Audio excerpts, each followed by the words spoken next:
अमेरिकी fade reserve का ब्याज दरों पर फैसला आ चुका है।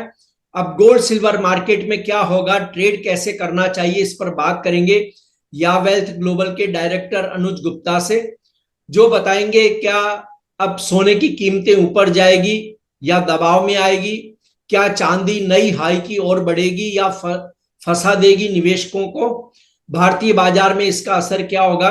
मैं हूं कमल शर्मा। अनुज जी, आपका स्वागत है मोलतोल में। गुड इवनिंग कमल जी। देखिए, फेडरल जी रिजर्व का जी आ अनुज गया जी, है। अनुज जी, फेड का फैसला आया, पूरी दुनिया को इसका इंतजार था। और क्या खास बातें रही इस फैसले की। देखिए, इन्होंने इस बार 0.25% इंटरेस्ट रेट कट किए हैं। अब जो साथ में इनका जो स्टेटमेंट है कि आने वाले इस साल में वो 2 बार और इंटरेस्ट रेट कट करेंगे। इन्होंने ऐसा कहा है कि यहाँ पे जो इन्फ्लेशन था वो 2% से ऊपर रहा है। साथ में जो अभी 6 महीने गए हैं पिछले इस फाइनेंशियल ईयर के, जी इसमें जो जॉब्स हैं यूएस की वो काफी स्लो रही हैं। अनएम्प्लॉयमेंट रेट काफी ऊपर आ गया है, तो वो कहीं ना कहीं इकोनॉमी के लिए अच्छा नहीं है। तो अब वो यहाँ पर कहना चाह रहे हैं कि अब वो शायद आगे इकोनॉमी को वेट करेंगे, इसको वॉच करेंगे, और 2 बार इंटरेस्ट रेट कट कर सकते हैं। तो चांसेस लग रहे हैं कि जो उनका इन्फ्लेशन का टारगेट है 2% का, वो उसको वॉच करेंगे, यूएस की लेबर मार्केट को वॉच करेंगे, अनएम्प्लॉयमेंट रेट को वॉच करेंगे, ओवरऑल इकोनॉमिक कंडीशंस को वॉच करेंगे, उसके बाद ही कोई इंटरेस्ट रेट कट करेंगे। वैसे उनका टारगेट है कि इस बार वो 2 बार इंटरेस्ट रेट कट कर सकते हैं। तो मतलब इस साल में 2 बार कट सकते हैं। तो चांसेस लग रहे हैं कि आगे भी आपको इंटरेस्ट रेट कट होते हुए दिखाई देंगे। तो ये यानी ये जो पूरा बयान है ये क्या बताता है कि इस साल टोटल कट कितने होंगे 2025 में। देखिए, 2025 में लग रहा है कि 2 कट और हो सकते हैं। जी तो चांसेस है कि जो इंटरेस्ट रेट है, अगर हम बात और वो इंटरेस्ट रेट का जो टारगेट लग रहा है वो 2 बेसिस पॉइंट से कट करेंगे, मींस हाफ बेसिस पॉइंट से कट कर सकते हैं। ऑलमोस्ट 1% का इंटरेस्ट रेट जो है वो कट हो सकता है। जी।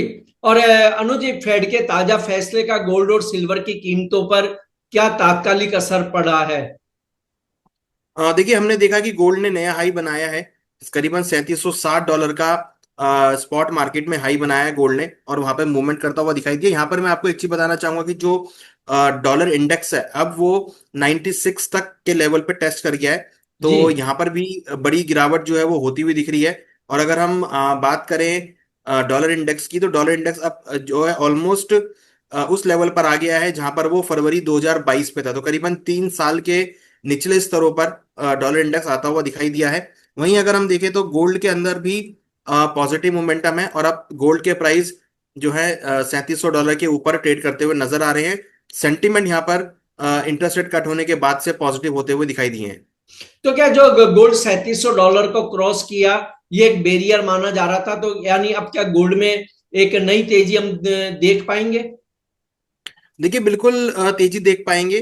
प्राइस यहाँ पर हमें लगता है कि इंटरेस्ट रेट आने के बाद थोड़ा फ्लक्चुएशंस हुआ है, तो हमें लगता है कि कोई भी डिप मिलता है वहां पर खरीदारी का ट्रेड लेना चाहिए। इंटरेस्ट रेट कट होने का जो इंस्टांस दिया है और जो इंटरेस्ट रेट कट हुए हैं उससे डेफिनेटली एक पोजीशन ये क्लियर हो रही है कि आगे गोल्ड के भाव लंबी अवधि में तेजी हो सकते हैं, क्योंकि डॉलर इंडेक्स में गिरावट बढ़ रही है, बॉन्ड यील्ड में गिरावट आ रही है। उसका सबसे बड़ा पॉजिटिव पॉइंट गोल्ड पे आता हुआ दिखाई देगा।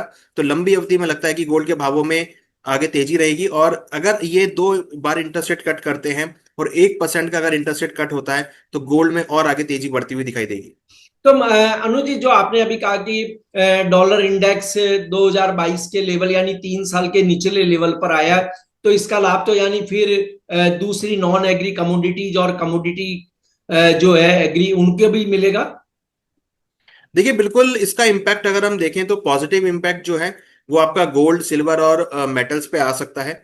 जबकि नेगेटिव इम्पैक्ट जो है वो आपका एनर्जी सेगमेंट पे देखने को मिल सकता है, क्योंकि इनका ये क्लियर कहना है कि जो यूएस की जॉब मार्केट है, लेबर मार्केट है, वो इतनी सपोर्टिव नहीं है। तो वहां पर हम जो ग्लोबल ग्रोथ डिमांड है वो यहाँ पर कम देख सकते हैं। साथ में उन्होंने ये भी कहा है कि वो अब आगे यूएस की इकोनॉमी को देखना पसंद करेंगे, वहां की ग्रोथ को देखना पसंद करेंगे, उसके बाद ही कोई डिसीजन लेंगे। तो मुझे लगता है कि कहीं ना कहीं जो डिमांड फैक्टर है वो यहाँ पे थोड़ा सा नेगेटिव रोल प्ले करेगा, जिसमें एनर्जी सेगमेंट और कुछ इंडस्ट्रियल मेटल की भी जो डिमांड है वो कमजोर रह सकती है। तो उसका इम्पैक्ट जो है भावों पे आ सकता है। और हमें लगता है कि कहीं ना कहीं आपको हायर लेवल पे प्रॉफिट बुकिंग भी होती हुई दिखाई देगी। तो अनुज जी, अब अंतिम सवाल यह है कि यानी गोल्ड सिल्वर के ट्रेडर को अपनी पोजीशन बनाए रखनी चाहिए लॉन्ग और यानी अभी बाजार से उसे और उम्मीदें बांधे रखनी चाहिए?